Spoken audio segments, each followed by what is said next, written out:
તમે કરો ને વિઠ્ઠલભાઈ ઉતારે.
બધાને વરસાદ નડ્યો કે રવિવાર નડ્યો? ભૂલી ગયા રવિવારની રજા રાખવાની. કોઈ બોલ્યું નહીં આપણે શનિ રવિ ચાલુ રાખીએ તો બોલ્યું હોત ને. શું છે રવિવારે કોક હોય જ યજ્ઞથા કર્મણો યત્ર યજ્ઞાર્થા કર્મણો ન્યત્ર યજ્ઞથા કર્મણો ન્યત્ર લોકોયમ કર્મ બંધન લોકોય કર્મ બંધન લોકોયમ કર્મ બંધન લોકોય કર્મ બંધન યજ્ઞાર્થાત કર્મણો ન્યત્ર લોકોયમ કર્મ બંધન યજ્ઞથા કર્મણો યત્ર લોકોય કર્મ બંધનમ યજ્ઞાર્થાત કર્મણો ન્યત્ર લોકોયમ કર્મ બંધન યજ્ઞથા કર્મણો યત્ર લોકોય કર્મ બંધનમ તદર્થમ કર્મ કૌન્તેય તદર્થ કર્મ કૌન્તેય તદર્થ કર્મ કૌન્તેય તદર્થ કર્મ કૌન્તેય મુક્ત સંગ સમાચર મુક્ત સંગ સમાસર મુક્ત સંગ સમાચર મુક્ત સંગ સમાસર યજ્ઞાર્થાત કર્મણો ન્યત્ર લોકોયમ કર્મ બંધન તદર્થમ કર્મ કૌન્તેય મુક્ત સંગ સમાચર યજ્ઞાર્થ કર્મણો ન્યત્ર લોકોય કર્મ બંધનમ તદર્થ કર્મ કૌન્તેય મુક્ત સંગ સમાસર યજ્ઞાર્થાત કર્મણો ન્યત્ર લોકોયમ કર્મ બંધન તદર્થમ કર્મ કૌન્તેય મુક્ત સંગ સમાચર અજ્ઞથા કર્મણો યત્ર લોકોયમ બંધનમ તદર્થ કર્મ કૌન્તેય મુક્ત સંગ સમાસર. સહયજ્ઞા પ્રજા સૃષ્ટ્વા સહયજ્ઞા પ્રજા સૃષ્ટ્વા સહયજ્ઞા પ્રજા સૃષ્ટ્વા સહયજ્ઞા પ્રજા સૃષ્ટ્વા પુરોવાચ પ્રજાપતિ પુરોવાસ પ્રજાપતિ પુરોવાચ પ્રજાપતિ પુરોવાસ પ્રજાપતિ અનેના પ્રસિદ્ધયસ્યેવ અનેના પ્રસિદ્ધયસ્યેવ મેષ અનેન પ્રસવિદ્યસ્મેષ અનેન પ્રસવિદ્વમેષ અનેન પ્રસવિષ્યદ્વમેષ અનેન પ્રસવિષ્યદ્વમેષ ઓતિષ્ઠ કામધુકક ઓનિષ્ઠકામધુકમ સહ યજ્ઞા પ્રજા સૃષ્ટ્વા પુરોવાસ પ્રજાપતિ અનેન પ્રસીવિષ્યેવ એ સંવોતિષ્ઠ કામધુક સહયજ્ઞા પ્રજા સૃષ્ટ્વા પુરોવાચ પ્રજાપતિ અનેન પ્રસવિષ્યેદ્ય મેષોષિત કામધુ. પાછું 7, 9 અને 10 બે સાથે હારે યજ્ઞ યજ્ઞાર્થા કર્મણોન્યત્ર લોકોયં કર્મ બંધન તદર્થ કર્મ કૌંતેય મુક્ત સંગ સમાસર. સહયજ્ઞા પ્રજા સૃષ્ટ્વા પુરોવાસ પ્રજાપતિ અનેન પ્રસવિષ્યમેષ મેષોતિષ્ઠ કામધુ મેષોતિષ્ઠ કામધુ. હરિ ઓમ. આ નીચેના ને 2-3 પર ઘૂંટવા પડશે એને ઓલું સંધિ છૂટી પડે અહીંયા એસ આવે છે હા, એમ થાય છે સમજો ને એમાં ગડબડ થઈ જાય એક લીટી અઘરી છે આગળની તો બહુ મોઢે જ આવડી જાય એવી છે એક નીચેની થોડીક એમાં સંધિ થોડીક છૂટી પાડવી પડે એમ છે આપણે ભાઈ તો એક તો મહેનત કરીએ એટલે ના ના 2-3 વખત 4 વખત બોલો ને એટલે પછી થઈ જાય ભાઈ 1-2 વખત ન થાય અભ્યાસથી થાય 1-2 વખત નથી થતું ના ના એ તો શાખાનો ઘૂંટો થઈ પડે ને ઘૂંટવું પડે અઘરો હોય ને એને ઘૂંટવું પડે ઉડતા આવડે એ સારું બોલાય બધાને ઘૂંટતા આવડી ગયું ના ના ઘૂંટતા આવડી જ ગયું સારું ઘૂંટે આ ઉંમરે ઘૂંટા એટલે સારું કહેવાય. અરે અમે મહાત્મા પાસે શીખતા હા એટલે 1 કલાક રાતે શીખવાનું દિવસ આખો તો કામ હોય હા એટલે પણ એ ગોખીને થાકી જાય પણ ન થાય ચલો ફિટ ન થાય ઉઠીને જ આવ્યા છે એમ ને તમે એવું તો આવડે આ શ્લોક નહીં પણ 15માં ભલે ને પણ 12મો ને 15મો એ પણ ટૂંકમાં ગીતા ના એમ ગીતાના ને એ મહાત્મા પાસે અમે શીખતા હા બહુ સારું કહેવાય મહાત્માને મહાત્મા તો આવતા વાડી હા અને રહેતા અમુક ટાઈમ થોડોક ટાઈમ રહે ઉનાળાની તો બહુ સારું કહેવાય આવું કોઈ કરતું નથી મહાત્મા મહાત્મા તો કરતા ઘણા વર્ષોથી આવતા ભાઈ મને મારી સાંભળણ પહેલાથી હા સુરતની ગામડે. ગામડે ધંધુકા પાસે આવ્યું ગામ ધંધુકા પાસે નહીં ગોપનાથ તળાજા પાસે. ગોપનાથ તળાજા હા ગોપનાથ તળાજા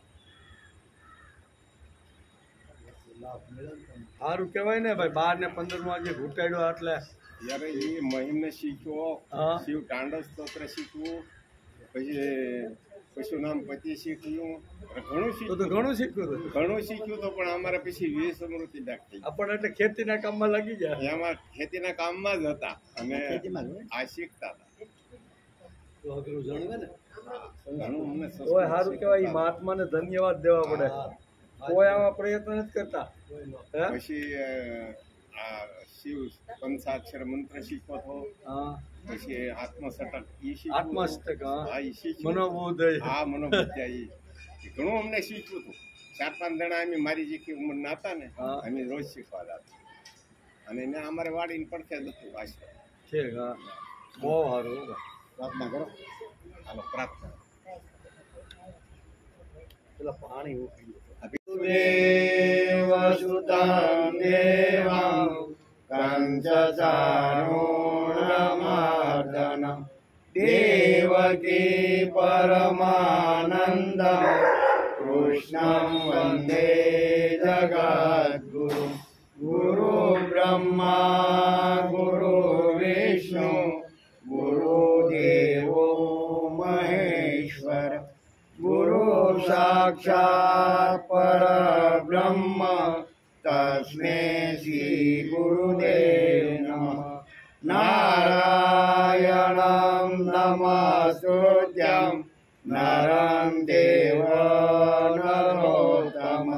देवी सरस्वती व्यास ततो जयमुदीरये ततो जयमुदीरये जय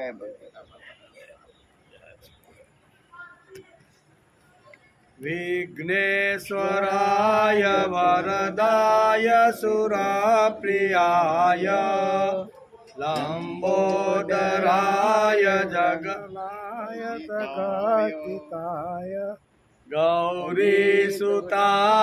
गणनाथ नमो नमस्ते गौरीसुताय गणनाथ नमो नमस्ते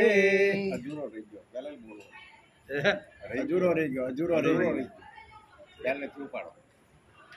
राय वरदाय सुरप्रियाय लंबोदराय सकलाय जगद्विताय नागाननाथ श्रुतियज्ञविभूषिताय गौरीसुताय गणनाथ नमो नमस्ते गौरीसुताय गणनाथ नमो नमस्ते जय गणपति बापा मोरया गणपति बापा मोरया कर्मणोऽन्यत्र लोकोऽयं कर्म बंधन तदर्थं कर्म कौन्तेय मुक्त संग समाचार। श्रीमद् भगवद गीता चिंतन शुरू थयुं એને 162મો દિવસ। ગઈકાલે આપણે શ્રીમદ્ ભગવદ ગીતાના 3જા અધ્યાયના 9મા શ્લોકનો વિચાર કરતા હતા। ભગવાને અહીંયા 9 થી 16 એટલે 8 શ્લોકની અંદર યજ્ઞ પ્રકરણ શરૂ કર્યું છે અને એમાં આપણે જોતા હતા કે યજ્ઞ એટલે શું, તો શાસ્ત્રકારોનું વર્ણન કરે કે યજ ધાતુ ઉપરથી યજ્ઞ શબ્દ આવ્યો છે। યજ ધાતુ ઉપરથી યજ્ઞ શબ્દ આવ્યો છે તો એનો અર્થ શું થાય, તો સંગતિકરણ, મૈત્રીકરણ અને દેવ પૂજા, આ 3 વાતો યજ્ઞના પેટમાં આવે। આ 3 વાતો જ્યાં થતી હોય એને યજ્ઞ કહેવામાં આવે છે। એનો આપણે વિચાર કરતા હતા। યજ્ઞ નિમિત્તે કરવામાં આવતા કર્મો સિવાયના બીજા કર્મોમાં જોડાઈને આ મનુષ્ય સમુદાય કર્મોથી બંધાઈ જાય છે। માટે હે અર્જુન, તો આસક્ત વિનાનો થઈને તે યજ્ઞ નિમિત્તે સારી રીતે કર્તવ્ય કર્મ કરે। બીજા બધા કર્મો માણસને બંધનમાં મૂકે છે, પણ યજ્ઞરૂપી જે કર્મ છે ને એ માણસને બંધનમાં મૂકતું નથી। તેથી યજ્ઞ સમજીને તું લડવાનું ચાલુ કરે। ભગવાન કહે છે તું યજ્ઞને માટે કર્મ કર, હું પ્રભુ પાસે જઈશ। યજ્ઞની અંદર પહેલી વાત આ કે હું પ્રભુની પાસે જઈશ, પ્રભુનો થઈશ, પ્રભુને હું ગમતો બનીશ, પ્રભુનું કામ કરીશ। લોકો ભલે મને ગાંડા ગણે, એમાં શું થયું, લોકો તો ઘણીવાર ગાંડા ગણે, ઘણા બધાને ગાંડા ગણ્યા, ઘણા બધાને અમરેલીમાંથી ને પણ શું છે કાઢી મૂક્યા કરે, બધે એક શું કહેવાય તુકારામને પણ ગધેડા ઉપર બેહાડીને ગામ બહાર કાઢ્યા। એટલે ભક્તિના માર્ગમાં જાય એટલે ઘણીવાર આ બધી વાતો સહન કરવી પડે। આજથી 40-42 વર્ષ પહેલાં જ્યારે ગામડામાં અમે જતા, 42 વર્ષ લગભગ થઈ ગયા, 42 વર્ષ ત્યારે એમ કે એ લાલ લોહી બનાવવાળો આવ્યો, એમ કે ત્યાંથી શરૂઆત કરી કે હું કે ટેકડી ઉડાડે કે હમણાં કંઈક અને થેલામાંથી કંઈક બિલાડું કાઢશે। એટલે આવું બધું કહેવાનો અર્થ કે કોઈ પણ માણસ શરૂઆતની અંદર તો આ વસ્તુ થાય જ। આટલા કહે છે કે માણસ જ્યારે ભગવત કાર્ય કરવા લાગે ત્યારે ઘણીવાર ઘણી બધી રીતનું સહન કરવું પડે છે। વાસ્તવમાં સમાજમાં કામ કરનારને લોક પૂજા ગમે છે, તેથી લોકોને જે જોઈએ તે જ આપણે કરીએ। લોક પૂજા, લોકો મારી પૂજા કરે અથવા લોકોને ગમે ને એવું કામ કરો એમ, એટલે લોક પૂજા વધારેમાં વધારે લોકોને ગમે છે। એની સામે ભગવાન અત્યારે અહીં કહે છે કે લોક પૂજા ગમે કે ન ગમે પણ તારે યજ્ઞીય ભાવથી કર્મ કરવું જોઈએ। કોઈ પણ પ્રકારની અપેક્ષા રાખ્યા વિના જે કર્મ કરવામાં આવે તેને યજ્ઞીય કર્મ કહેવામાં આવે છે। લોક પૂજા અને પ્રભુ પૂજામાં ફરક છે। માણસને પ્રભુ પૂજા કરવી જોઈએ. પ્રભુ પૂજાના પેટની અંદર લોક પૂજા આવી જાય. પ્રભુની પૂજા કરીને એટલે એમાં લોક પૂજા કે સમાજ સેવા કે જે કાંઈ સેવાઓ છે ને એ બધી ભગવત કાર્યની અંદર આવી જાય છે. તેથી ભગવાન આગ્રહ કરીને કહે છે, તું એકવાર યજ્ઞાર્થ કર્મ કરીશ તો તને શું કહેવાય પાપ લાગશે નહીં, કર્મથી તું બંધાઈ નહીં જાય છે, આવું ભગવાન એને સમજાવે છે. આપણો હેતુ પ્રભુ પૂજાનો હોવો જોઈએ. કેવો? બોલવાવાળો બોલીને ભક્તિ કરે, સાંભળવાવાળો સાંભળીને ભક્તિ કરે. ના ના, મારી પાસે કંઈ જ્ઞાન છે ને એટલે જેની પાસે જ્ઞાન નથી એને હું આપવા માટે આવ્યો છું, આવી જો ભાવના હોય તો એને લોક પૂજા કહેવામાં આવે છે. પ્રભુ પૂજા કહે તો કે ભાઈ મને સારી વાત મળી છે, એ સારી વાત અનેક લોકોના જીવનમાં જાય એના માટે પૂજા સમજીને મારે કર્મ કરવું, એમાં કોઈ પ્રકારની અપેક્ષા નહીં. સાતમા પડદે પણ આ કર્યા પછી મને આ વસ્તુ મળે એની અપેક્ષા નહીં. તેને અહીંયા પ્રભુ પૂજા કહેવાય. કૃષ્ણ ભગવાનની ભાષામાં કહેવાનું હોય તો મારવું, ડોકા કાપવા એ પણ યજ્ઞ થઈ શકે. શું કે ભગવાનની ભાષામાં કેવું હોય તો ડોકા કાપવાના એ પણ પૂજા, ભગવાનની પૂજા થઈ શકે. શરીર, કુટુંબ, જાતિ અને સંસ્કૃતિ આ ચાર વાતોએ આપણા ઉપર જવાબદારી મૂકી છે, તેનો પણ આપણે ગઈકાલે વિચાર કરતા હતા. તેથી આપણો હેતુ પ્રભુ પૂજાનો જ હોવો જોઈએ. કે સાંભળ્યા પછી કે બોલ્યા પછી મને શું મળશે, કોઈ પણ પ્રકારનો હેતુ રાખ્યા વગર કર્મ કરવામાં આવે એને યજ્ઞ કરવામાં કહેવામાં આવે છે. એટલે સવારે આપણે 5 વાગે ઉઠ્યા અને રાતના 10, 10:30 સૂતા ત્યાં સુધીના જે કર્મો આવે છે ને એને પણ માણસે યજ્ઞ રૂપ બનાવી દેવા જોઈએ. તેથી વચ્ચે આપણે વાત કરતા હતા કે સવારમાં આપણે જે મોઢું ધોઈને દાંતણ જે કરી છે ને એ દાંતણ ખાલી જો મારા દાંત સાફ થાય, અંદર મેલ ન જાય એટલા માટે જો હું દાંતણ સાફ કરતો હોય તો એ ભોગની વૃત્તિ છે. પણ હું દાંતણ શા માટે કરું છું, દાંત શા માટે કરું છું, બ્રશ શા માટે કરું છું, તો મારો ભગવાન એ મોઢાથી સાંજ સુધી બોલવાનો છે, એ મોઢેથી મારો ભગવાન જમવાનો છે અને એ હું અંદર બેઠો ને એ ભગવાનને જમાડવાનો છે. આવી ભાવના જો હોય ને તો એને યજ્ઞ બની જાય. આ કાર્ય પણ દંત ધાવન છે ને દાંતણ કરવું ને એ પણ યજ્ઞ બની જાય. આટલો વિશાળ અર્થ ભગવાને ગીતાની અંદર યજ્ઞનો અર્થ સમજાવ્યો છે. બોલવું પણ એમ જ એમ. હું બોલીને જો પૈસા કમાવું હોય તો એ ભોગની વૃત્તિ કહેવાય કે બોલ્યા પછી મને કેટલા પૈસા મળે, પણ બોલ્યા પછી મારે એક પણ પૈસો કે સાલ પણ ઓઢવી નથી. લોકો વાહ વાહ કરે કે ફૂલ આપે કે મને હાર પહેરાવે એની પણ મને અપેક્ષા નથી. મારી પાસે સારી વાત હતી, ગીતાની, રામાયણની, મહાભારતની જે વાતો હતી ને એ સમાજની સામે મેં મૂકી, એ મારી પૂજા છે. પૂજા સમજીને જો લોકો ઉપાડે તો મને કાંઈ વાંધો નથી, પણ મને કોઈ પ્રકારની અપેક્ષા નથી.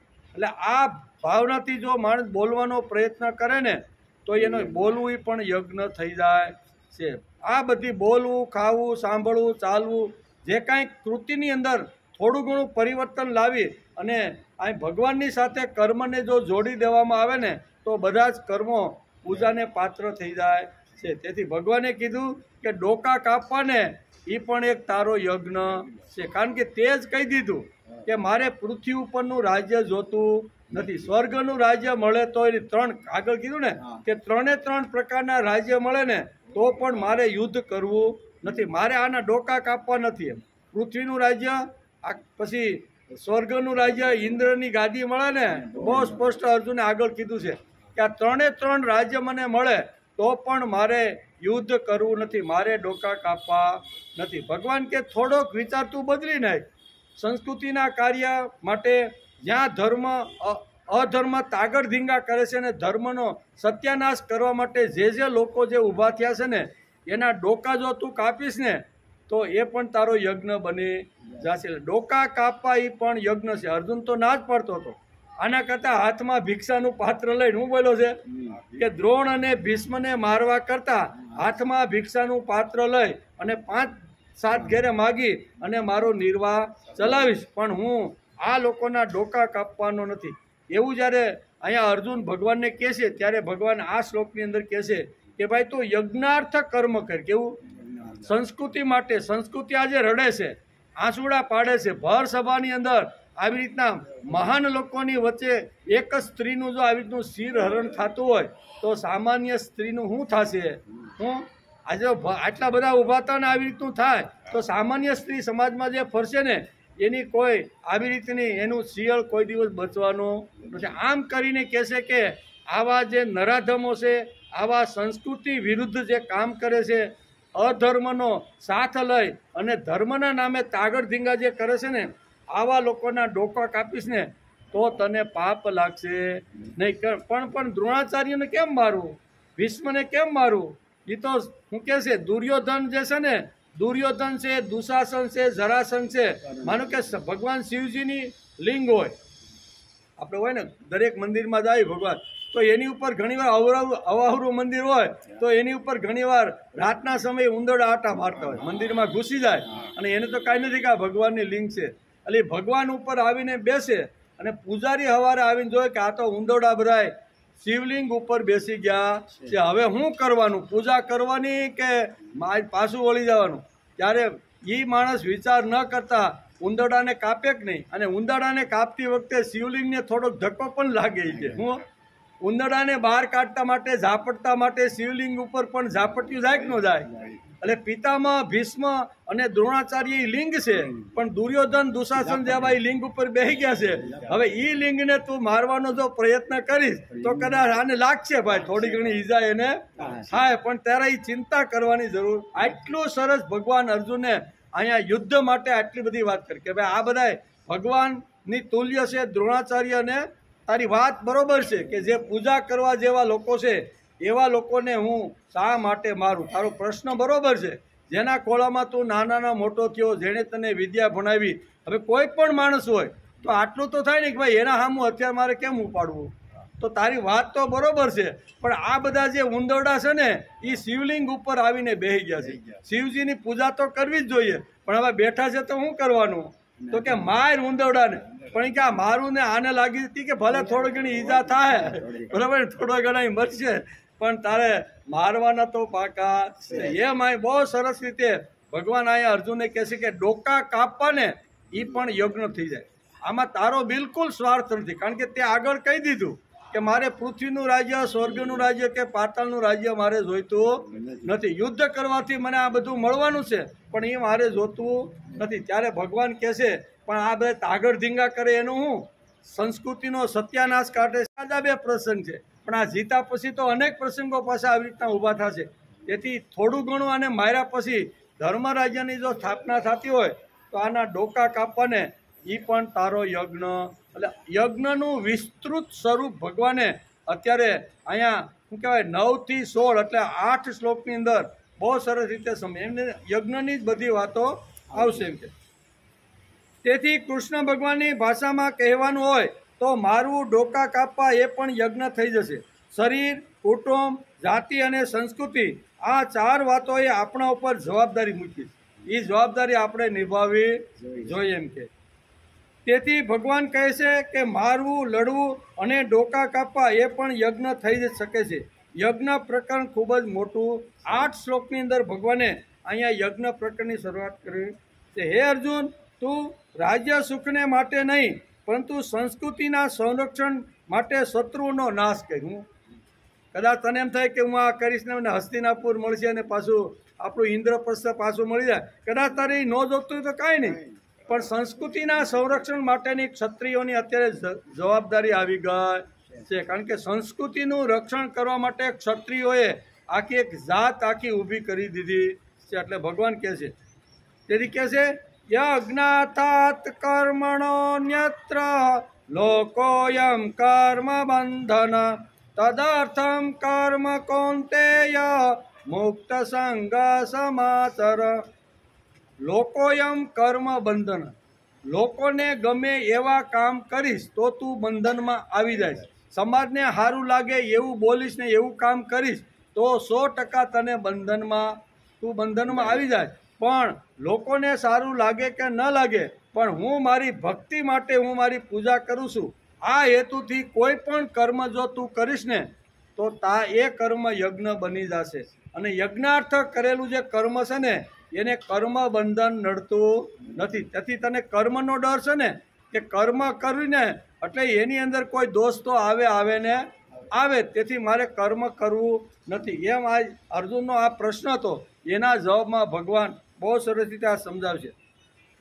યજ્ઞ શબ્દની અંતર્ગત યજ્ઞ, દાન, તપ, હોમ, તીર્થ સેવા, વ્રત એટલે કે વેદાધ્યાન વગેરે સમસ્ત શારીરિક, વ્યાવહારિક, પારમાર્થિક ક્રિયાઓ આ બધી યજ્ઞના પેટમાં આવી જાય. આ બધું જો પ્રભુ પ્રીત્યર્થે કોઈ પણ કર્મ કરવામાં આવે ને તો એ બધા યજ્ઞ બની જાય છે. કર્તવ્ય માનીને કરવામાં આવનારા વેપાર, નોકરી, અધ્યયન, અધ્યાપન વગેરે બધા શાસ્ત્રવિદ કર્મનું નામ જ યજ્ઞ છે, એમ શ્રીમદ ભગવદ્ ગીતા આપણે સમજાવે છે. નોકરી કરવાની હોય, પછી વેપાર કરવાનો હોય, પણ વેપાર શા માટે? ભગવાન સવારે 8-9 વાગે ઘરેથી માણસ ખંભામાં થેલો નાખી નીકળે, ભગવાન આજે મારે પેઢી ઉપર જઈને વેપાર કરવાનો છે, પણ તું મારી સાથે છે ને એટલે હું પેઢી ઉપર જઈ શકું. તું જો અહીં મારી સાથેનો સંબંધ તોડી નાખે ને તો શેરીવાળા જ કે હવે બોલાવો ભાઈ, એમ્બ્યુલન્સને બોલાવો અને પછી લઈ જાઓ. બરાબર કહેવાનો કે ભગવાન તું મારી સાથે છે તેથી હું વેપાર કરવા જાઉં. અને આજે વેપારની અંદર હું 8-10 કલાક જે કાંઈ પુરુષાર્થ, પ્રયત્ન, પરસેવો પાડી અને મહેનત કરી અને જે હું કમાઈશ ને ભગવાન, એમાં તારો પણ ભાગ છે. આ ભાગ તારા કામની અંદર, તારું જ્યાં જ્યાં કામ થતું છે, તારો વિચાર જ્યાં જ્યાં પહોંચાડવા માટે લોકો જે પ્રયત્ન કરાય એ ભગવત કાર્યની અંદર, પ્રભુ કાર્યની અંદર મારી કમાણીનો અમુક ભાગ હું આપીશ. આ હેતુથી જો વેપાર કરે ને તો વેપાર પણ યજ્ઞ થઈ જાય છે. નાના મારા બૈરી છે, છોકરા છે, હજી એનો સાંડલો કરવાનો છે, ઘરેણા બનાવવાના છે, એટલે હું વેપાર કરવા માટે, તો એ ભોગાર્થ કર્મ થયું. બરોબર. આની અંદર શું કહેવાય છે, યજ્ઞના પેટની અંદર આ બધી વાતો આવી જાય. તને મળશે તો ખરું જ, પણ એમાં 5-10% ભગવાન માટે રાખી દે કે મને આમાં મહેનત કર્યા પછી જે પરસેવો પાડે છે મળશે, એમાંથી 15-20% હું ભગવાનના નામ ઉપર, ભગવાનના કામ ઉપર, ભગવાનનો જ્યાં વિચાર હાલતો છે એના માટે હું ઘસાવાનો પ્રયત્ન. આ હેતુથી જો વેપાર કરે, આ હેતુથી નોકરી કરે, આ હેતુથી ખેડ કરવા માટે જાય, આ હેતુથી કોઈ પણ ફિશિંગ કરવા માટે જાય કે કોઈ પણ કૃતિ જો કરવા માટે જાય ને તો શાસ્ત્રકારો કહે છે કે એને યજ્ઞ કહેવામાં. આટલું વિસ્તૃત રૂપ ભગવાને યજ્ઞનું સમજાવવાનો પ્રયત્ન કર્યો છે. તેથી કર્તવ્ય માનીને કરવામાં આવનારો વેપાર હોય, નોકરી હોય, અધ્યયન અને અધ્યાપન, 2 વસ્તુ છે. 2 વસ્તુ લીધી છે કે અધ્યયન હોય અને અધ્યાપન હોય. પોતે અધ્યયન કરીને સંપૂર્ણ રીતે જ્ઞાન પ્રાપ્ત કરી લીધું હોય અને પછી અધ્યાપન કરવા માટે બીજાને કહેવાનું. જે અધ્યાપન અને અધ્યયન આ બંને પણ જો પ્રભુ પ્રીત્યર્થે જો કરવામાં આવે ને તો એ યજ્ઞ. સાંભળું છું શા માટે? કે મારે ભક્તિ કરી અને મારે પ્રભુનો લાડકો દીકરો બનવાનો. આ હેતુથી જો આપણે સાંભળતા હોય, સાંભળીને મારે મારો જીવન વિકાસ કરવાનો છે. હું જો સારું સાંભળીશ, બરોબર, તો સારું ક્યારેક બોલતો થઈશ. સારી વાતો સાંભળી હશે તો ક્યાંક બેઠા હશું તો સાંભળેલી સારી વાતો હું બીજાને કહેતો. તો સાંભળવું શા માટે? તો કે મારા પોતાનો જીવન વિકાસ થાય ને એટલા માટે મારે શાસ્ત્રનું અધ્યયન કરવું જોઈએ, અધ્યાપન કરવું જોઈએ. અને વેપાર કરતા હોય, નોકરી કરતા હોય, અધ્યયન કરતા હોય, અધ્યાપન કરતા હોય, પણ એ પ્રભુ પ્રીત્યર્થે જો કરવામાં આવે, આ હેતુ આપણો શુદ્ધ ને જો પવિત્ર હોય કોઈ પણ કૃતિની અંદર, તો એને યજ્ઞ કહેવામાં આવે છે. હોમ હવન તો થાય જ છે, એ તો આપણે કરીએ છીએ વેદી ઉપર, પણ કિંમતી વસ્તુ એનો પણ આપણે ગઈકાલે વિચાર કર્યો હતો. આ બધી વસ્તુ તો કરવાની જ. તેથી સંગતિકરણ, મૈત્રીકરણ અને પ્રભુની પૂજા, બરાબર, 3 વસ્તુ યજ્ઞના પેટની અંદર આવી જાય છે. કોઈ પણ પ્રકારની અપેક્ષા રાખ્યા વગર બીજાઓને સુખ પહોંચાડવા તથા તેઓનું હિત કરવા માટે જે કર્તવ્ય કર્મ કરવામાં આવે છે એને યજ્ઞાર્થ કર્મ કહેવામાં થાય. મારા બોલવાથી, મારા ઘસાવાથી જો કાંઈ બીજાનું સારું થતું હોય અને એમાં મારી કોઈ પ્રકારની અપેક્ષા નથી, મૂળ વસ્તુ આ છે. બીજાનું હિત કરવા માટે કોઈ પ્રકારની અપેક્ષા રાખ્યા વગર જો વિત્તથી ઘસાતો હોય, બુદ્ધિથી ઘસાતો હોય, શરીરથી ઘસાતો હોય, ઇન્દ્રિયોથી એના માટે જો ઘસાતો હોય ને તો એને યજ્ઞાર્થ કર્મ કહેવામાં આવે છે. તેથી હે અર્જુન, બધા જે લૌકિક જે કર્મો છે ને એ કર્મ તો માણસને બાંધે, 100% બાંધે. તારી વાત પણ સાચી છે પણ હું તને એક એવું કર્મ સમજાવું છું કે જે બંધન કરતા નથી, એને કોઈ બાંધી શકે નહીં, એને મુક્ત હંમેશા રહી શકે. કયું કર્મ? તો કે યજ્ઞાર્થ કર્મ. આ કીધું ને, કોઈ પણ પ્રકારની અપેક્ષા રાખ્યા વગર બીજાનું કલ્યાણ થાય, બીજાને સુખ મળે, બીજાને શાંતિ મળે. બધું કદાચ આપણે પૂરેપૂરો એને શાંતિ ન આપી શકીએ, પણ એકાદ વિચાર કર્યા પછી પણ જો એના જીવનમાં કંઈક જો સારી વાત ઉગતી હોય અને એ કોઈ પણ પ્રકારની અપેક્ષા રાખ્યા વિના જો કરતો હોય ને, તો આને યજ્ઞાર્થ કર્મ કહેવાય. આવું કર્મ તારે કરવું જોઈએ. તું ક્ષત્રિય છો અને સંસ્કૃતિનું કલ્યાણ કરવા માટે મારો ને તારો જન્મ થયો. ધર્મ રાજ્યની સ્થાપના કરવાની હોય ને તો આ બધા ડોકા કાપવા જ પડે. શું કે શિવલિંગ ઉપર આપણે ઘણીવાર ઉંદરડાને કાપવા માટે તલવાર મારીએ તો તલવારનો એકાદો ખૂણો શિવજીના લાગી પણ જાય, બરોબર ને? તો કહેવાનો અર્થ કે લાગવા દે ભાઈ. શું કે આવા દ્રોણ અને ભીષ્મને કેમ મારું? એ તો પૂજવા જેવા છે. તો કે આવા માથે જઈને બેસી ગયા છે બધા, કેવા? એટલે એને એમ છે કે આની માથે બેસીશું ને તો અર્જુન કે ભગવાન મને કાંઈ કરવાના નથી. આવા હેતુથી આ બધા બેઠા છે. હું આવા હેતુથી અહીંયા ભીષ્મને આગળ રાખીને 11 અક્ષણીના સેનાપતિ બનાવી દીધા. આને જો આગળ રાખીને આને જો વાપરીએ ને તો અમારી 100% જીત થાય. આવું જે વિચારીને જે બેઠા છે ને એના ડોકા કાપ્યા વગર ધર્મ રાજ્યની સ્થાપના થઈ શકે એમ નથી. માટે ઊઠ, ઊભો થા, આ બધાના ડોકા કાપ. ડોકા કાપવા એ પણ તારો યજ્ઞ બને. આટલી ઊંડી વાત, આટલી વિચારની વાત કરે છે.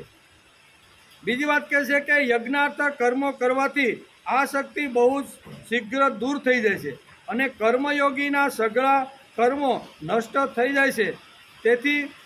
તેથી કર્મયોગીને કર્મ બંધન નડતું નથી, કર્મ એને બાંધી શકતું નથી. કારણ કે આવી રીતનું જો કર્તવ્ય કર્મ કરે તો એને કર્મ બાંધી શકતું નથી. બીજાના હિતને માટે કર્મ ન કરતા કેવળ પોતાના સુખને માટે કર્મ કરે છે ત્યારે માણસ બંધાઈ જાય છે. બંધન અને મુક્ત, આ શ્લોકની અંદર ભગવાને અહીંયા મુક્ત સંગ સમાચાર અને લોકો એમ કર્મ બંધન, બે વાતો ભગવાને અહીંયા આ શ્લોકની અંદર લખી છે. તેથી મનુષ્ય કર્મોથી નથી બંધાતો, પણ કર્મોમાં જે આસક્તિ છે અને સ્વાર્થ ભાવ રાખે છે તેનાથી જ માણસ બંધાઈ જાય. કર્મથી બંધાતો નથી, પણ એમાં આસક્તિ રાખે અથવા કર્મ કર્યા પછી મને શું મળે છે એ જો રીતે કર્મ કરતો હોય તો ગમે તેવું કર્મ હોય તો એનાથી બંધન માણસને થઈ જાય છે. પણ તારે તો કોઈ પ્રકારની આકાંક્ષા કે કોઈ પ્રકારનો મોહ કે કંઈ રાખવાનું નથી, એમ ભગવાન કહે છે. તેથી મનુષ્ય કર્મથી નથી બંધાતો, પણ કર્મોમાં એ જે આસક્તિ અને સ્વાર્થ ભાવ રાખે છે તેનાથી માણસ બંધાઈ જાય છે. તેથી તું યજ્ઞાર્થ કર્મ કર અને યજ્ઞાર્થ કર્મ કરવાથી માણસ બંધનમાંથી મુક્ત થઈ જાય. બહુ સરસ રીતે ભગવાન અહીંયા અર્જુન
પહેરો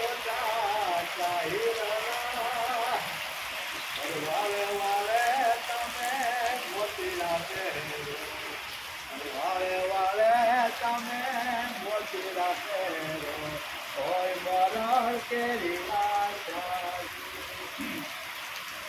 તો જીરા પહેરો એ જાડા પહેરો પહેરો મખમલ આશાજી અરે જીરા પહેરો એ જાડા પહેરો પહેરો મખમલ આશાજી અધ્યાય 3 9મો શ્લોક અને એમાં કર્મ બંધનથી બંધાવું ન હોય તો શું કરવું જોઈએ, કર્મ કર્યા પછી બંધન ન આવે તો એના માટેના કાંઈ ઉપાય છે? આવો જ્યારે અર્જુનના મનમાં એક પ્રશ્ન આવ્યો ત્યારે ભગવાન એને યજ્ઞાર્થ કર્મ કરવાનો અહીંયા બહુ રીતે સલાહ આપે છે.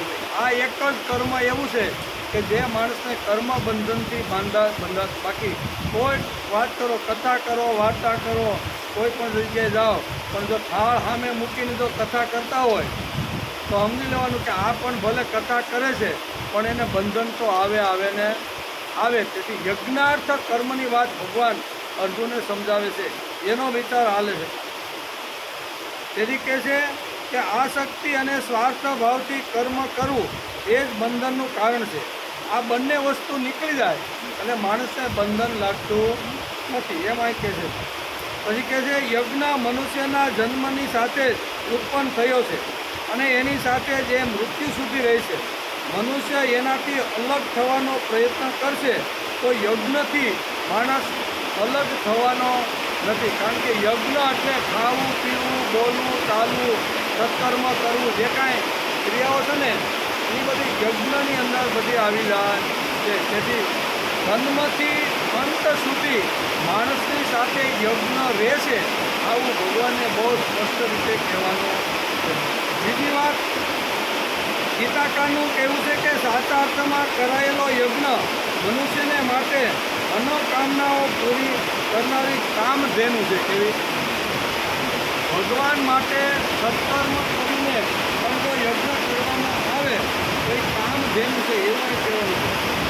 યજ્ઞ માણસને કર્મ બંધનથી મુક્ત રાખી યજ્ઞાકાર કર્મ એટલે કે કર્મના નેત્ર લોકોયમ કર્મ બંધન આમ કરીને ભગવાન યજ્ઞનું ચેપ્ટર આખું શરૂ કરે છે કે યજ્ઞીય કાર્ય એવું છે, સત્કર્મ એવું છે કે જે માણસને કર્મ બંધનથી મુક્ત કરી દે. બાકીના બધા જ કર્મો છે એ માણસને બંધન કરતા છે. તેથી યજ્ઞાર્થ કરવામાં આવતા કર્મો સિવાય બીજા કર્મોથી આ લોકમાં બંધન થાય છે.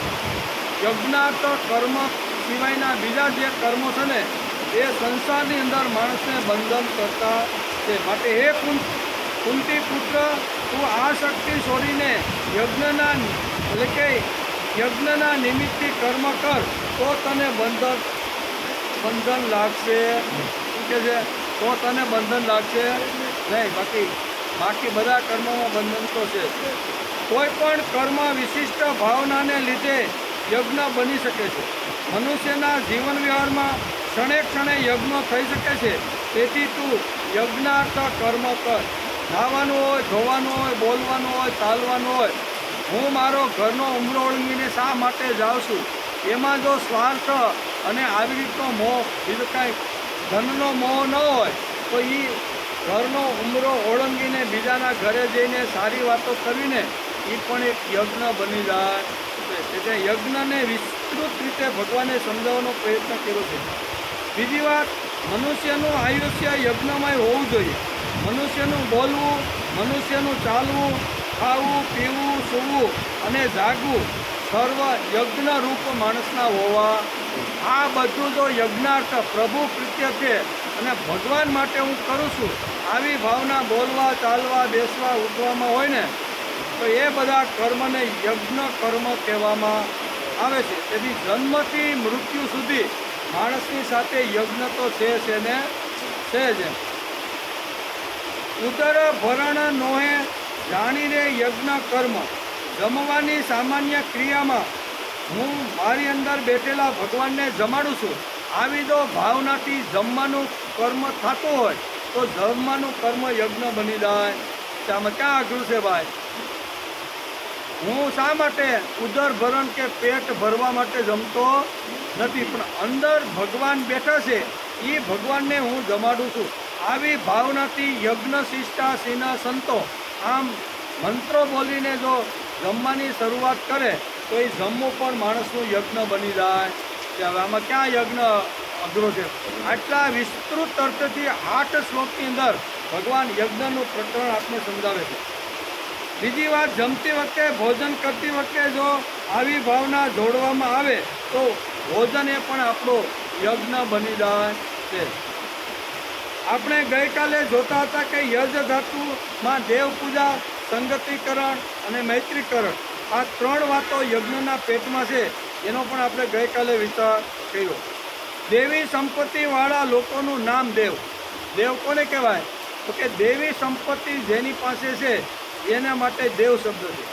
એમનો સત્કાર માણસે કરવો. દેવી સંપત્તિના લોકો સમાજમાં જ્યાં જ્યાં જેવી રીતના હરતા ફરતા હોય ને તો સમાજે એનો સત્કાર કરવો જોઈએ. શા માટે કરવું જોઈએ?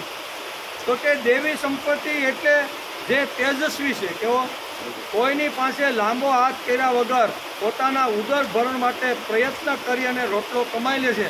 આવો જે તેજસ્વી માણસ જગતમાં જો હોય અને કોઈ દિવસ કોઈની પાસે લાંબો હાથ ન કરે એવી રીતનું જીવન જીવતો હોય ને તો એને દેવ ગણવામાં આવે છે. આવા જે દેવતુલ્ય માણસો છે એનું અહીં કહે છે કે એનો સત્કાર કરવો ને એને પણ એક યજ્ઞ કહેવામાં આવે છે. બીજી વાત છે કે જે જ્ઞાની છે, તેજસ્વી તો છે જ, પણ જ્ઞાન ન હોય તો શું કામનું?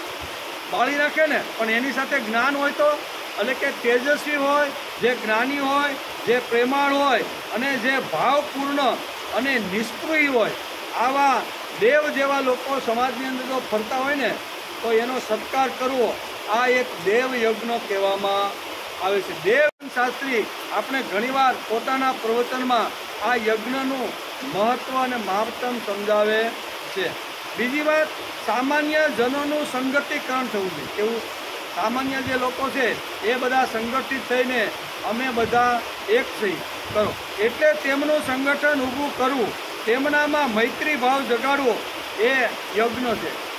સંગઠન કરી અને મિત્ર ભાવ જગાડવો કે અમે બધા 8, 10, 25, 50 હો કે 500 લોકો એક છે, એની અંદર મૈત્રી ભાવ જગાડવો એને પણ યજ્ઞ કહેવામાં આવે છે. આ 3 વાતો જ્યાં હોય, સંગતિકરણ, મૈત્રીકરણ અને દેવ પૂજા, આ 3 વાતો જ્યાં હોય એને યજ્ઞ કહેવામાં આવે છે.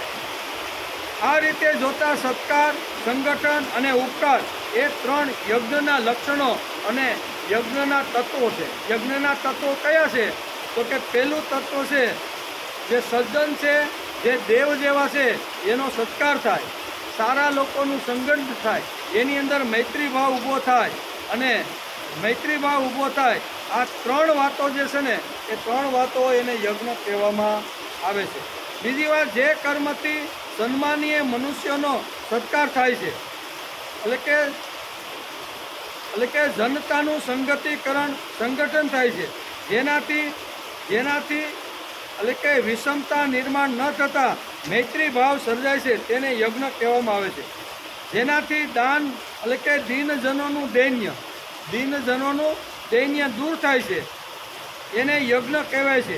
પોતાના કર્મથી ઉત્પન્ન થનાર ફળ જનતાના ભલા માટે ત્યજવાની જેની તૈયારી હોય એને યજ્ઞ કહેવામાં આવે છે. પોતે ઘણું મોટું કામ કરે અને એના સરસ મજાના ફળ આવ્યો હોય તો એ ફળ પોતાએ ત્યાગ કરીને સમાજના કલ્યાણ માટે એ ફળનો ઉપયોગ થાય એવી રીતની જેની ભાવના છે ને એને યજ્ઞીય પુરુષ કહેવામાં આવે છે.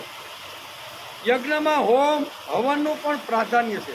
આપણે કુંડી બનાવીને જે કુંડી એમાં આપણે કિંમતી વસ્તુનું હવન કરીશું, એટલે કે યજ્ઞમાં હોમ હવનનું પણ પ્રાધાન્ય હોય છે.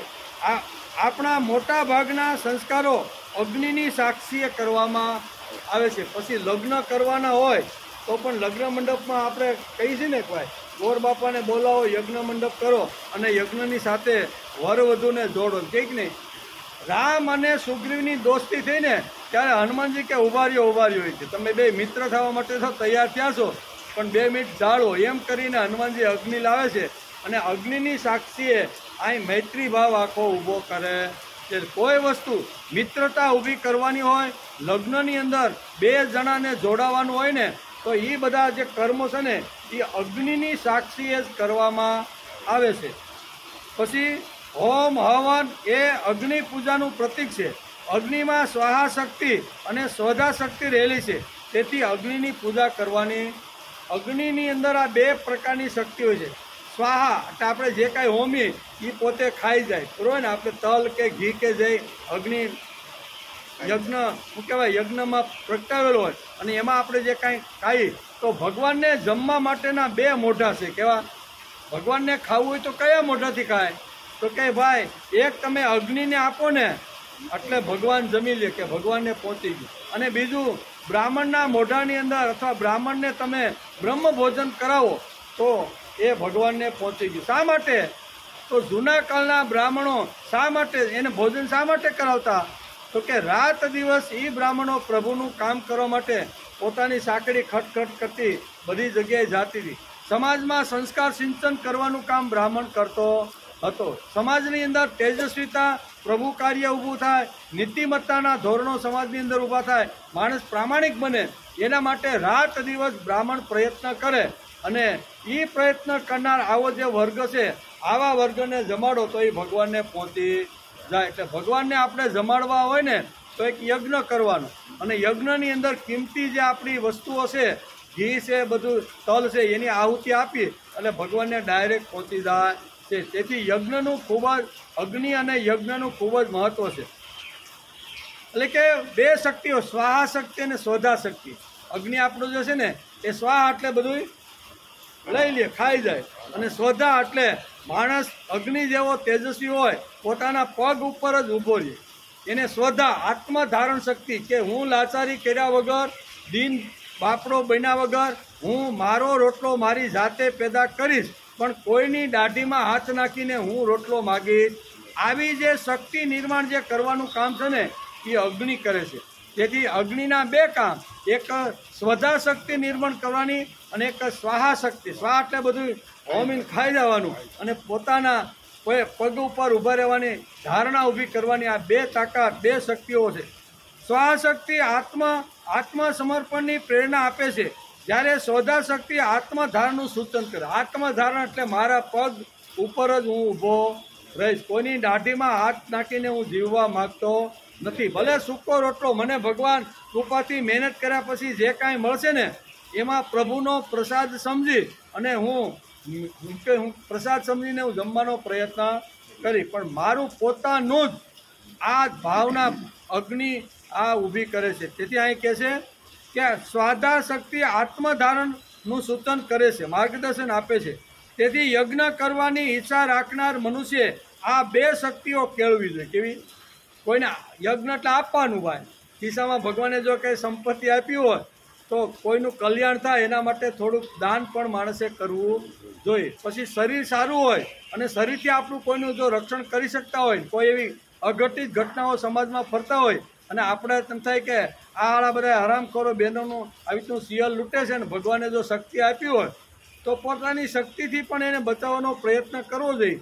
માણસની પાસે જે શક્તિઓ છે ને એ શક્તિનો માણસે ઉપયોગ કરવો જોઈએ. એમ કે છે કે યજ્ઞ કરવાની ઈચ્છા રાખનાર મનુષ્ય આ બે શક્તિઓ કેળવી જોઈએ.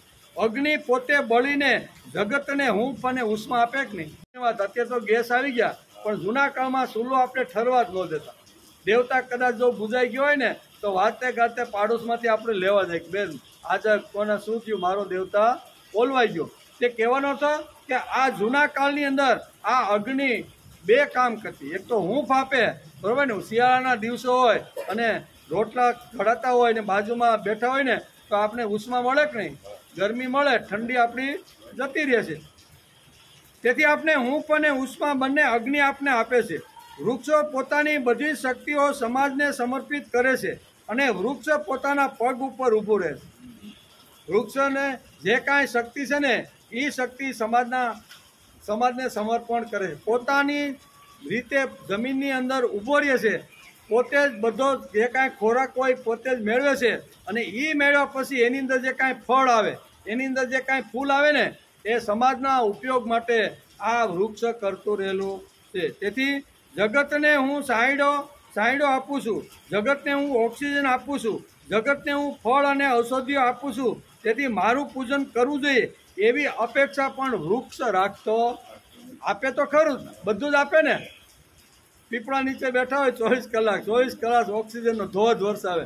વડલો હોય, પીપળો, કોઈ પણ ભલે કાંઈ ન કરીને, કાંઈ યાદ ન રહેતે, કાંઈ નહીં, પણ 2 કલાક આવીને બેહીને તો આવી રીતનો ઓક્સિજન આપને મળે કે ન મળે? પણ આટલો ઓક્સિજન, આટલી ઔષધિ, આટલા ફળ ફૂલ આપ્યા પછી પણ એ કોઈ દિવસ કોઈને કહેતો નથી કે તમે મારો ઉપયોગ કર્યો, તેથી તમે મારો આભાર માનો. એ પોતે જ પોતાની આવી રીતની શક્તિથી ખોરાક પોતે મેળવી અને બીજાના કલ્યાણ માટે જીવતો રહેલો છે. અગ્નિનું પણ આવું છે, હૂંફ પણ આપે ને ઉષ્મા પણ આપે છે. તેથી એમાં કહેનાર વૃક્ષ પ્રભુ કાર્યકર અને સાધક કે સાચા સમાજ સેવકનો આદર્શ છે. આ વૃક્ષ કોનો છે? સાધક, એટલે જેને સાધના કરવી છે તે, જેને ભક્તિ કરવાની છે તે, અને જે પ્રભુનું કાર્ય કરી અને પોતાનો ઉમરો ઓળંગીને પ્રભુ કાર્ય કરવા માટે જે બહાર નિસ્વાર્થ ભાવે જે નીકળે છે ને, એને વૃક્ષ અને અગ્નિ આ બંને માર્ગદર્શન આપે છે. એ પણ કોઈ પ્રકારની અપેક્ષા રાખ્યા વિના ઘસાય કે નહીં, બધા માટે ઘસાતા રહેલા બને છે. તેથી અગ્નિ તેજસ્વી છે પણ નમ્ર છે. કેવી? એની સાથે જો શાંતિથી વ્યવહાર કરો તો બધી રસોઈ પકાવી ગઈ, હૂંફ આપે, બધું જ આપણું બહુ સરસ આપણું કામ કરે. પણ જો શેનશાળો કર્યો તો શું કરે? અગ્નિ તેજસ્વી છે, બાળીને પણ તમને ભસ્મ કરી નાખે છે. એટલે 2 કામ છે, પણ જો સમજીને એની સાથે વ્યવહાર કરવામાં આવે, મિત્રતા ભાવથી એની સાથે સંબંધ બાંધવામાં આવે ને, તો બધી જ પ્રકારની રસોઈ પકાવી છે, બધું નાનું મોટું જેટલું મોટું કામ છે ને એ બધું અગ્નિ આપણું કરે કે નથી કરતી? બધું જ કરે. પણ જો ખોટી રીતે એની અરે ભૂલે શું કે પણ શેનશાળો કર્યો તો એ તેજસ્વી એટલો છે કે તમને બાળીને ભસ્મ કરી નાખે છે. આ એટલે કે અગ્નિ તેજસ્વી છે પણ નમ્ર પણ છે. તેની ઉપયુક્તતા પણ આપણાથી અજાણી નથી. અગ્નિ પાસે તેજ છે, છતાં તે આપણી પાસેથી કંઈ પણ માગતો નથી અને બીજાને ઉષ્મા આપતો રહેલો છે. ઘરના ચૂલામાં યથોચિત ગોઠવાઈ જઈને આપણી રસોઈ પકવી આપનાર અગ્નિની નમ્રતા અજોડ છે. તેથી વર્ષની અંદર 2-3 દિવસ આવી રીતના અહીંયા ચૂલાનું પૂજન, જે ચૂલામાં અગ્નિ પેટાવી છે અને એ ચૂલાથી અમારું આખા ઘરનું જે કાંઈ રાંધવાનું કે જે કાંઈ બાફવાનું હોય ને એ અમને અગ્નિ અને ચૂલો કરી આપે છે. તેથી આ બંને મહત્વના ખૂબ જ સાધનો છે. તેથી ભારતીય સંસ્કૃતિમાં આપણા ઋષિઓએ ઘણા દિવસો, એટલે કે 365 દિવસમાં 1-2 દિવસ એવા રાખ્યા કે આપણે ચૂલાનું અને આવી રીતનું પૂજન કરવું જોઈએ. કરીને આપણે તો એ આ બધું આવ્યું. સાથે સાથે એ ન ભૂલવું જોઈએ કે અગ્નિને જો સંસેડવામાં આવે તો તે એટલા જ દજાડનાર પણ દાહક છે. જો સંસેડો તો દજાડી પણ દેશે. યજ્ઞ કુંડમાં હોમ હવન પૂજા કરતી વખતે માનવ પણ અગ્નિ જેવો તેજસ્વી થવો જોઈએ.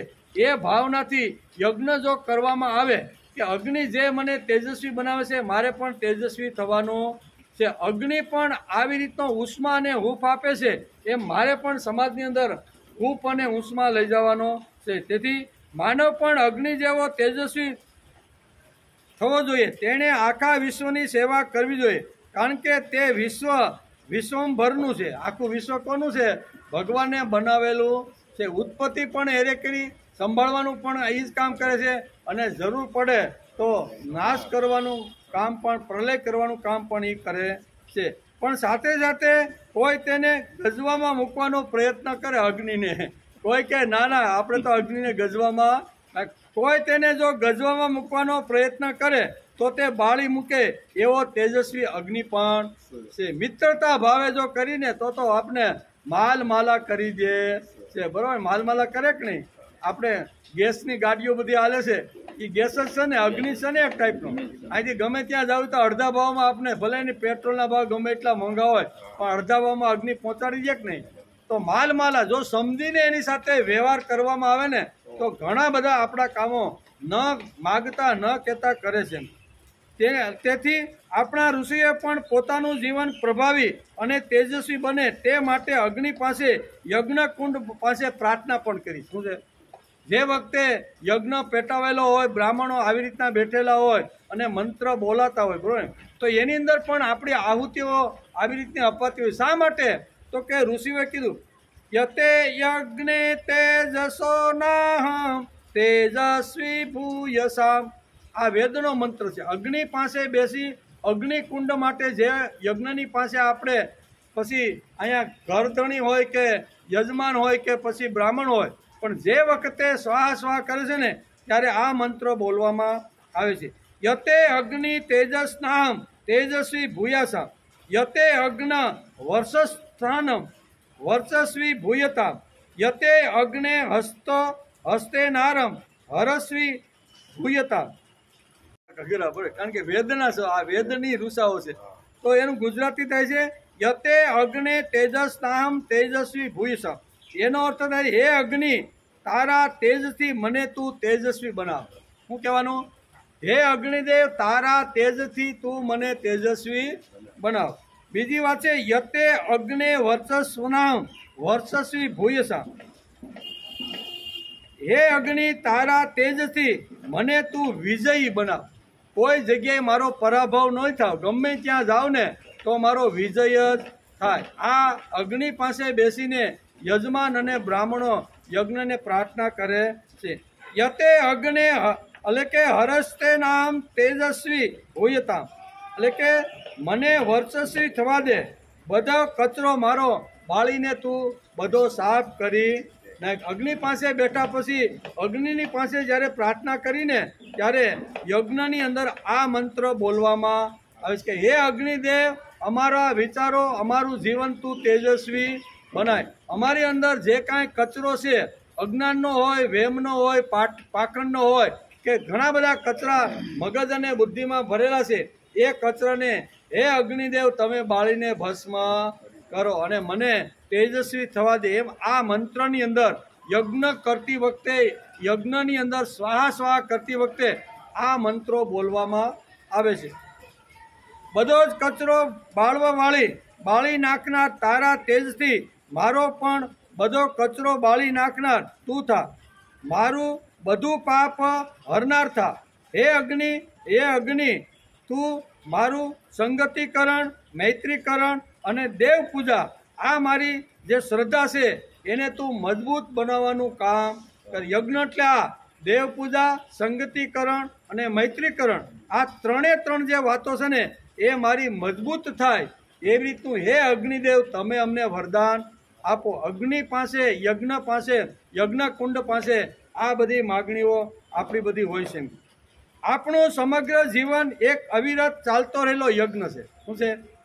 આપણું આખું જીવન, એટલે આગળ બોલ્યો ને કે ખાવું હોય, પીવું હોય, ઉઠવું, શા માટે કરવું છે એની અંદર ભક્તિના 2 ટીપા નાખી દઈ અને હું જે કાંઈ કર્મ કરું છું ભગવાનને માટે, ભગવાનને ગમે એ માટે કર્મ કરું છું. એટલે દરેક કર્મ, પછી નોકરી કરવાની હોય, વેપાર કરવાનો હોય, વ્યવહાર કરવાનો, કોઈ પણની અંદર 2 ટીપા જો ભક્તિના માણસ જો ઉમેરી દે તો એનું દરેક કર્મ છે ને એ યજ્ઞ બની જાય છે. તેથી હે અર્જુન આ તું યજ્ઞાર્થ કર્મ કર. યજ્ઞાર્થ કર્મ કરવાથી તું કર્મથી બંધાઈશ નહીં, આ હું તને ગેરંટી આપું. બાકી બધા જ જે કર્મો છે ને એ માણસને બાંધી દે છે અને બાંધ્યા પછી પણ ઘણીવાર માણસને આવું થાય. કહેવાનો અર્થ કે યજ્ઞાર્થ કર્મ જે કરે છે ને એને કોઈ બંધન લાગુ પડતું નથી. જે કર્મ કરે એની અંદર તું યજ્ઞીય ભાવથી કર્મ કર એમ ભગવાન. તેથી આ બધી શક્તિઓનું હવન કરવાની તૈયારી રાખવી એ જ આપણી દેવ પૂજા છે. બુદ્ધિ શક્તિ હોય, વિત્ત શક્તિ હોય, શરીર શક્તિ હોય, ઇન્દ્રિયોને કઈ શક્તિ હોય, ઘણી બધી શક્તિઓ ભગવાને માનવને અલગ અલગ રીતે આપેલી છે. એ બધી શક્તિનું જ્યાં હવન કરવામાં આવે છે, આપવામાં આવે છે, એને યજ્ઞ કહેવામાં આવે છે. બુદ્ધિ શક્તિ હોય તો સારા 5 લોકોની પાસે બુદ્ધિથી એને પ્રભુ તરફ વાળવાનો પ્રયત્ન કરવો જોઈએ. પછી વિત્ત હોય તો સારા કામ થતા હોય એની અંદર મારા વિત્તની પણ મારે આહુતિ આપવી જોઈએ, એ પણ આપણો એક યજ્ઞ છે. પછી શરીરથી બધું ધન પણ ન હોય અને આપણી પાસે બુદ્ધિ પણ ઓછી હોય પણ ભગવાને જો સારામાં સારું શરીર આપ્યું હોય તો શરીરથી પણ માણસ જો પ્રભુ કાર્યમાં ઘસાય ને તો પણ એને યજ્ઞ કહેવામાં આવે. ઘસાવાની વાત મૂળ વસ્તુ અહીં આપણે આ સમજાવે છે કે ભગવત કાર્યની અંદર, ભગવાનના કાર્યની અંદર માણસે ઘસાવાનો પ્રયત્ન કરવો જોઈએ. અને હેતુ કેવો? તો કે શુદ્ધ અને પવિત્ર હેતુથી ઘસાવવું જોઈએ. આ બધા જે કર્મો છે ને એ કર્મ હે અર્જુન તું કરીશ ને યજ્ઞાર્થ, તો એ કર્મો તને નડવાના નથી અને કર્મ બંધનથી બાંધવાના પણ નથી. એ હું તને આ શ્લોકની અંદર ગેરંટી આપું. કારણ કે બે શબ્દ વાંચ્યા, લોકો એમ કર્મ બંધન. લોકો કર્મના બંધનથી બંધાઈ જાય 100% વાત સાચી છે, પણ યજ્ઞાર્થ કર્મથી મુક્ત સંગ સમાચાર. શું કે છે? યજ્ઞ કર્મ કરવાથી તું મુક્ત થઈ જાય એ હું તને ગેરંટી આપું. આ બધી જ વાતો અહીં સમજાવી. આ બધી શક્તિઓનું હવન કરવાની તૈયારી રાખવી એ જ આપણી દેવ પૂજા છે. આત્મ બલિદાન વગર કોઈ પણ કાર્ય, કોઈ પણ વિચારને રંગ ચડતો નથી. બરોબર? આત્મ બલિદાન તો આપું જ. સોક્રેટિસે આપ્યું કે નહીં? ત્યારે આજે યુરોપ ખંડની અંદર આજે લોકો ટનાટણ કરે છે. એનું કારણ કે આજથી હજારો વર્ષ પહેલાં સોક્રેટિસ આવ્યો ત્યારે એને ઘણી બધી યાતનાઓ આપી. તું ખોટો છો. ધર્મગુરુઓ અને રાજસત્તા બંને એને ખોટો પાડતા હતા. કારણ કે સત્ય સિદ્ધાંતો સમાજના અંતિમ માણસ સુધી યુરોપમાં જાય એના માટે સોક્રેટિસ પ્રયત્ન કરતો હતો.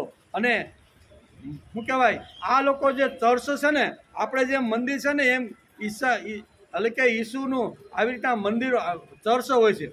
તો એ ચર્ચની અંદર એવા ગોરખ ધંધા સંન્યાસીઓ કરતા હતા ને, એ બધી જ ખુલ્લી વાતો સોક્રેટિસ જાહેરની અંદર કહેતો હતો કે આ બધા લોકોના પૈસા ઉઘરાવીને ધર્મના નામે ધતિંગ કરી, પૈસા એકઠા કરી અને તાગડ ધીંગા ચર્ચની અંદર કરતા રહેલા.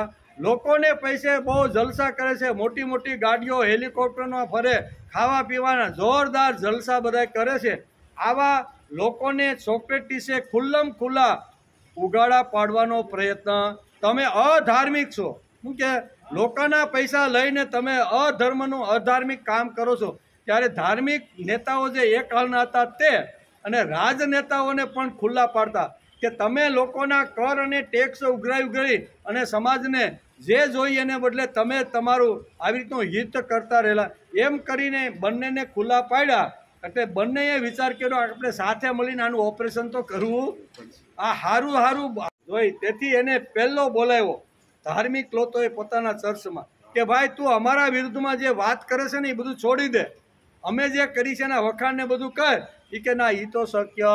રાજકારણીઓએ પણ પકડીને એ કે તમે ગમે તેટલું કહેશો, હું ગમે ત્યાં જઈશ ને તો સત્ય સિવાય હું બીજું કાંઈ કહેવાનો નથી. તો કે હવે તું મરવા માટે તૈયાર છે, કાંઈ વાંધો નહીં, હું મરીશ ને તોય હું સત્ય બોલતો ને સત્કર્મ કરતો મરીશ. એટલે ઝેર પીને એને મારી નાખવામાં કે ભાઈ ગટગટાવી જાય. ધર્મના જે નેતાઓ હતા ને, સંન્યાસીઓ, એણે ચર્ચમાં પૂર્યો ને પકડીને કીધું કે આ ઝેર પી ગયો, કાંઈ વાંધો નહીં. એના શિષ્યોએ કીધું કે અમે તમને ગમે એ રીતે બહાર લઈ જાય, કે ગમે ત્યાં મને લઈ જાઓ તો વાત તો હું આ જ કરવાનો ને, એના કરતાં ભલે નહીં મૃત્યુ આવે.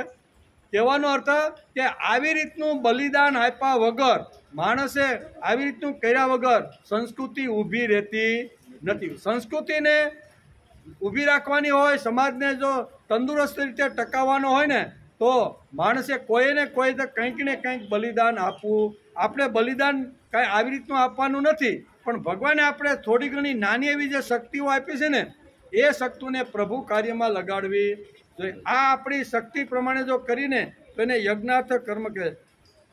હે અર્જુન, કોઈ પણ કાર્ય યજ્ઞાર્થ કરવામાં આવે તો તે કર્મ બંધનથી બંધાતો નથી. શું કહે છે?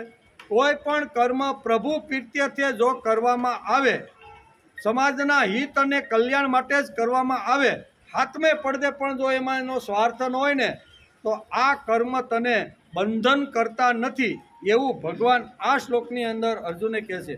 તેથી હે અર્જુન, કોઈ પણ કાર્ય યજ્ઞાર્થ કરવામાં આવે તો તે કર્મ બંધનથી બંધાતો નથી. તેથી યજ્ઞ નિમિત્તે કરવામાં આવતા કર્મો માણસને બંધન કરતા નથી. તેથી ભગવાને આ શ્લોકની અંદર બહુ સરસ રીતે સમજાવવાનો પ્રયત્ન કર્યો છે. કોઈ પણ કાર્ય હૃદયપૂર્વક અને ઈશ્વર પ્રીત્યર્થે કરવામાં આવે તો તે સત્કર્મ, તે પ્રભુ કર્મ, ભગવત કર્મ, યજ્ઞ જ ગણાય છે આ યજ્ઞનું મોટું પ્રકરણ ભગવાને 8 શ્લોકની અંદર અહીંયા 9 થી કેટલા 16 9 થી 16 શ્લોકની અંદર યજ્ઞનું પ્રકરણ ભગવાને શરૂ કર્યું છે. તેથી કે છે યજ્ઞ સામુદાયિક રૂપે કરવાનો હોવાથી તેમાં કોઈનો અહમની આહુતિ આપવી પડે. 5-25 લોકો ભેગા થાય એટલે એકાબીજાના અહમ ટકરાય.